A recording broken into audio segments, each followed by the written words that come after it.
मी पंचारती करू बाबांची आरती. उठा उठा हो बंधवा, हो आलुवार माधवा, कारुनिया श्रीरामाना पाऊ गंभीर हे ध्यान. कृष्णनाथा दत्ता साई, जडो चित्ता तुझे पायी. काकड आरती करीतो साईनाथ देवा.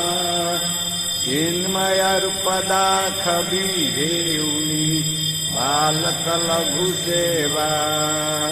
काकड संवत्सरातुनी काकडा केला. बैराग्यांचे तूप घालुनी मी तो भिजविला.